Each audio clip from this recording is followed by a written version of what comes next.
guys, what's going on? It is Ash here coming at you today in Raid Shadow Legends. Hopefully this video finds you doing well, both physically and mentally right now during these strange times. I had a good weekend myself, put together a Lightning McQueen bed for my son, and then he only wants to sleep in the hood. He wants to sleep in the hood of the bed. But, you know, hopefully you guys are having a good weekend or week whenever this video finds you. Today we're going to talk about the 10 worst epic champions inside Raid Shadow Legends, in my opinion, but there's two quick disclaimers, two quick caveats, I guess, to discuss here. Number one is, sure, any champion can be good depending on the team around them, and depending on the artifacts, the gear that you have them in. So, you know, I'm sure one of these champions, if I was to put them in my best gear with a capable team, a competent team around them, they could do just fine. These are more champions that I think that Plarium ought to show a little bit more love to, maybe considering buffing them. I want to know what you guys think too in the comments below. The other caveat here, guys, is if you have any of these champions, don't say, whoa,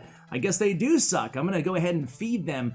You should not feed your epic champions unless you're just a whale and your whole vault is totally full. So I fed maybe, well, yeah, I think I fed like a 2 or 3 dupe that I had like 3 or 4 duplicates of that really sucked anyway. But other than that, I am not feeding my champions. I'm just gonna buy more vault space or more champion space if I can. Just at the very least, hold on to them, because Plarium has shown that they are more apt, more likely to buff crappy legendaries. They're way likely to do that. And then, you know, less frequently, but still here and there, they're willing to buff the weak epic champions, and then very rarely, very occasionally, they will buff a rare champion. So if you have a rare sucky champion, sure, use them for food. Odds are they're probably not going to be buffed for a long time anyway. So anyway, guys, I've blabbed on long enough in this video. Let's go ahead and jump into the list.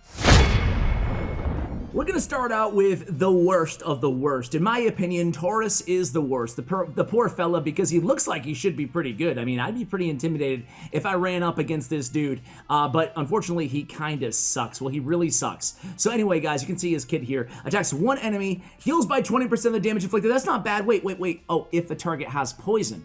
Oh. Okay, so I guess that's why people give him a 4.1 in Clan Boss, right? But seriously, not that great of an ability. Number 2, Tendon Slash, attacks one enemy. You got a 50% chance of placing a weaken for 2 turns. All right, I guess, right? And his damage is based on attack, and his attack isn't even that high. And then on the A3, this champion receives damage equal to 99% of their current hit points, so he's brought down to 1 HP or so. Places an unkillable buff on this champion for 2 turns.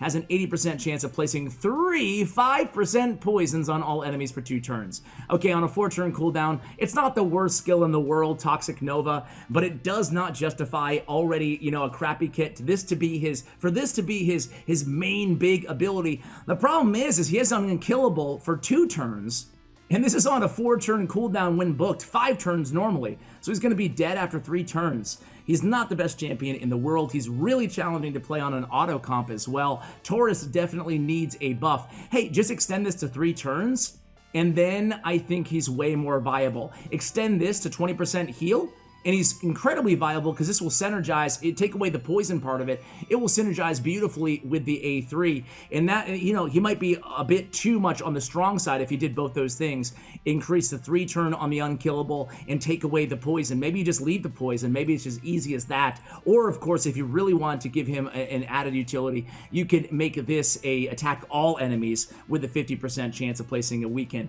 Either way, I think you'd be justified in asking for a big buff on Taurus.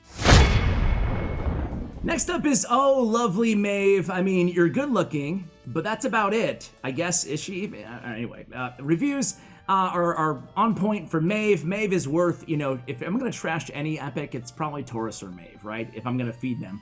Anyway, attacks one enemy, has a chance of placing sleep debuff, has a 50% chance of granting an extra turn if placing a sleep debuff.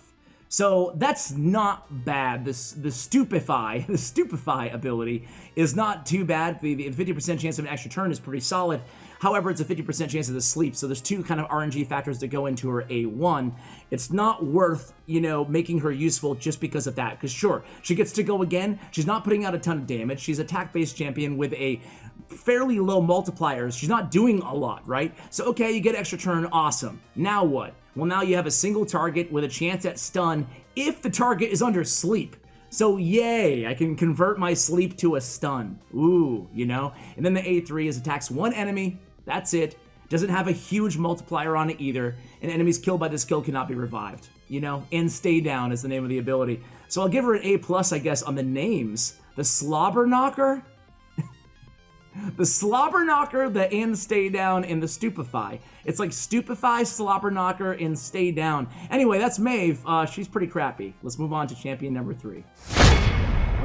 Moving on to Missionary. So now we have Missionary. Everything feels very punny in this video. We have Sacred Order, Force Affinity Champion. Let's take a look at Missionary here. Crashing Halberd on his A1 attacks one enemy, 20% chance of placing a stun debuff for 1 turn. Okay. In the Thick, attacks one enemy, a small chance of placing a provoke.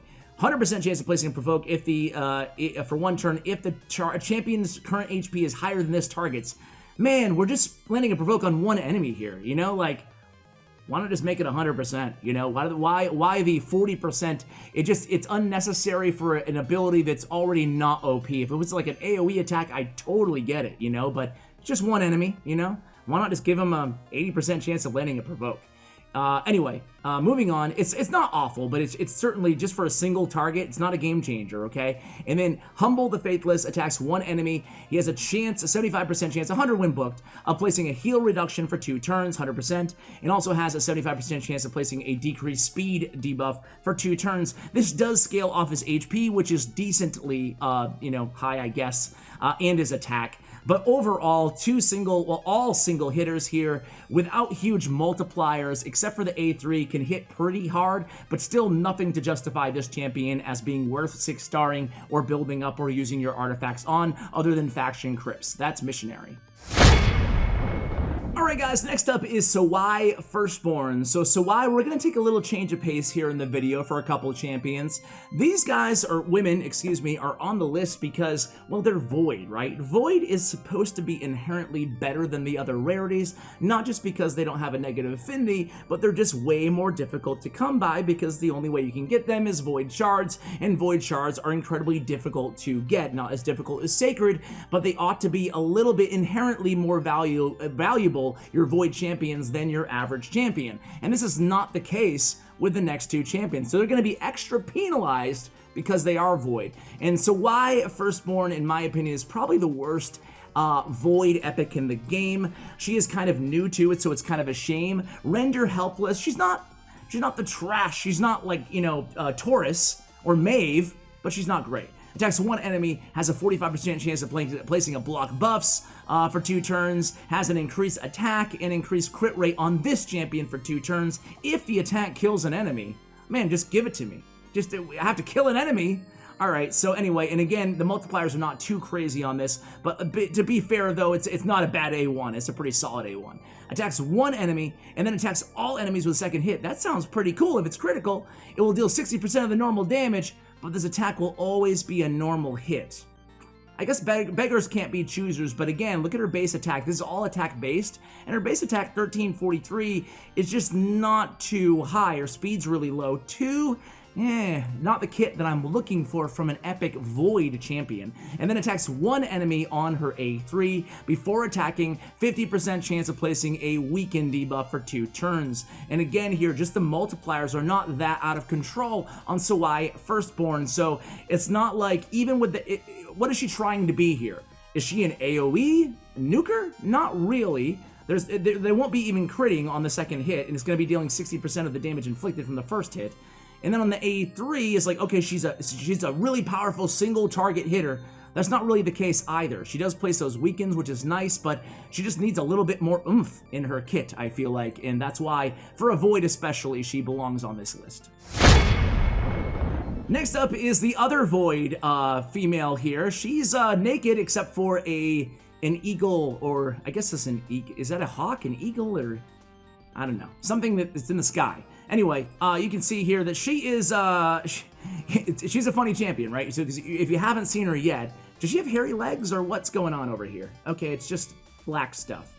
Anyway, when you see her kit, you're like, wow, this champion's actually OP, and then you read her passive, and you're like, oh, okay, interesting. Attacks all enemies, AoE on the A1. Heals by 15% of the damage inflicted if this champion has less than 50% HP. Okay. Boosts the champion's turn meter by 20% if this champion has 50% HP or higher. I love this ability. It's pretty cool. I like it. Talon Knives. Sign me up, right? To note here too, by the way, guys, it's based on attack. She doesn't put out much damage at all, right? Her attack is 958. On the A2, removes all debuffs from all allies, then places a revive on death debuff, or buff, excuse me, and a block debuffs buff on all allies for 2 turns. Immortal Skies. Not a bad ability. On a 4-turn cooldown, albeit, but still not a bad ability. But then we get to the passive. Damages this champion by 10% of their max HP at the start of each turn. Heals all allies except this champion equal to half of the lost HP. Alright. Places a 30% decrease speed debuff on this champion for 1 turn at the start of each turn. Okay. Has a 50% chance of placing a fear debuff on this champion for 1 turn. So she's placing decreased speed and fear on herself as well as damaging herself. I can see the damaging herself as kind of like a cannibalized siphon type ability to reroute that HP to your allies, put her in lifesteal gear, maybe it makes sense. But then you're placing the decreased speed and the fear on her. Man, that sucks. You know, so Sky Touch Shaman, she needs a lot of work. She's one of the newer ones too, and she's just not good. Next up is Canon S from the Sacred Order. So Canon S, she's pretty cool looking. I like her look, like her aesthetic. On the A1, lead the charge, attacks 1 enemy, has a 25% chance of placing a 50% increase attack on a random ally for 2 turns. How about everybody? How about everybody, you know?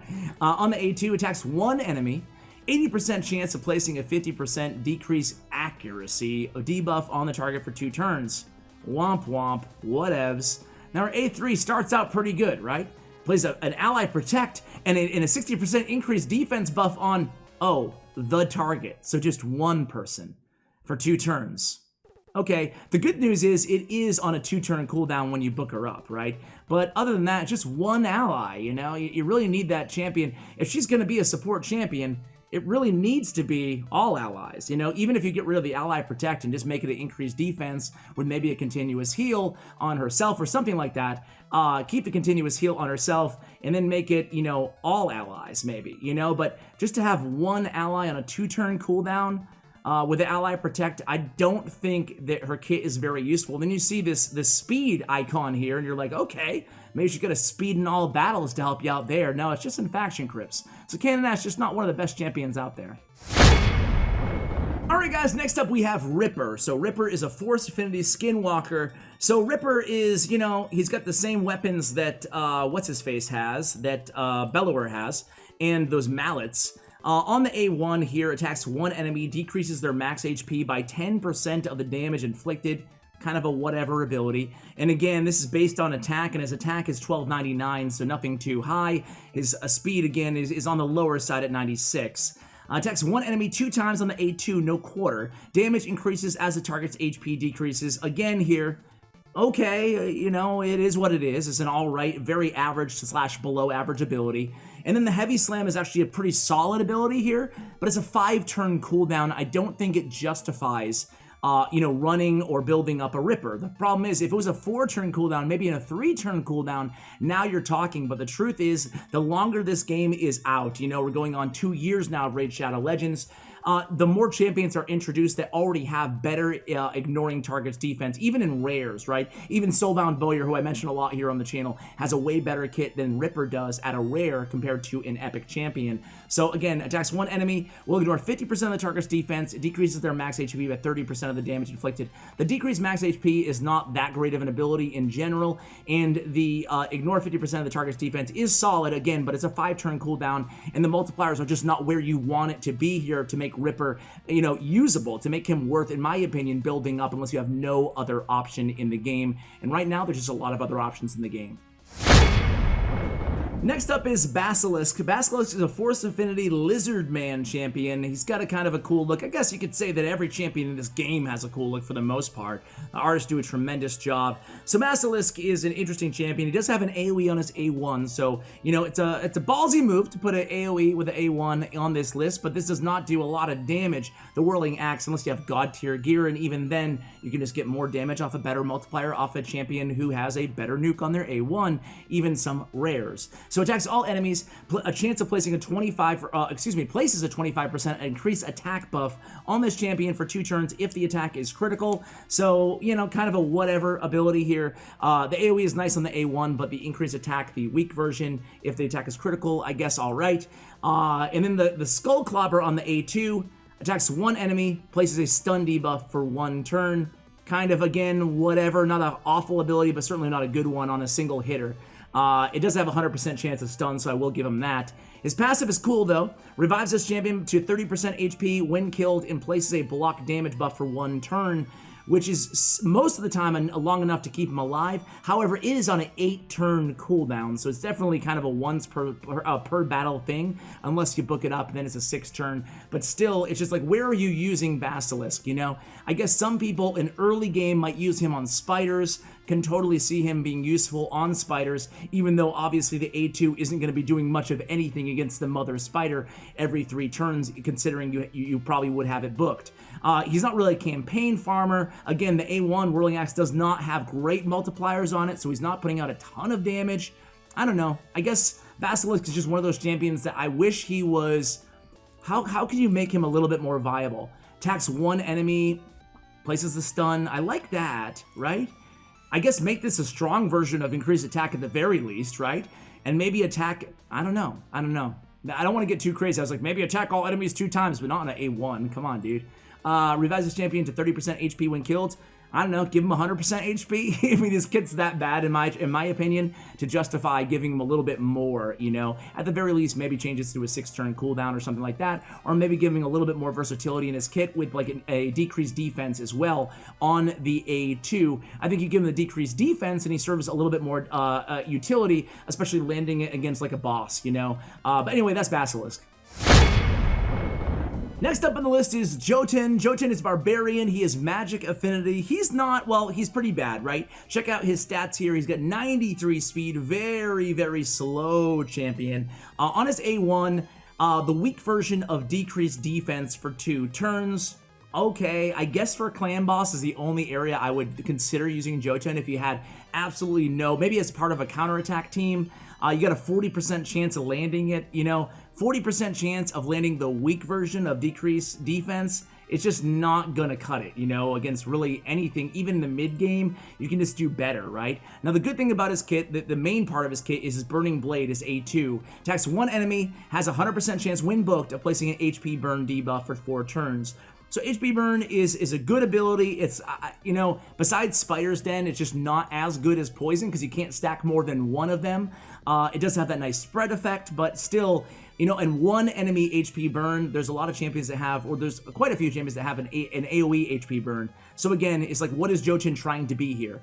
Now then on the A3, it's a 6-turn cooldown, attacks 1 enemy, decreases the target's max HP by 30% of the damage dealt. And again, these decrease the target's max HP by 30% of the damage dealt. Doesn't work against most bosses in the game, and it's just like, okay, I mean, it's just one of those abilities that's just, it's just very average at best, and that might be being too kind to the decreased target's max HP. So, you know, you just look at it as a kit, and you're just like, okay, again, not putting out too much damage here, despite his huge Turvold-like sword, right? It's his base attack is 991. His damage is based on attack. So all he's really doing for you is, you know, putting out those HP burns. That's about it. So his ally HP and faction crits by 29% as well. Jotun, just nothing to write home about. And last but not least is going to be Lady Attesa. There was a lot of viable candidates I could have included in this 10th spot. Lady Attesa has an interesting kit because she does have a kind of cool A3. There's a lot better out there, but let's just go ahead and talk about it. She doesn't do much else, and I'll talk about the problem with her in just a moment. So Blessed Missiles on the A1 just has a chance, 25% chance, cannot be booked up any higher either, of placing a block buffs debuff for 2 turns. Notice all the levels of damage increase here, okay? Interesting. So a lot of levels of damage increase for in terms of books you have to put into her.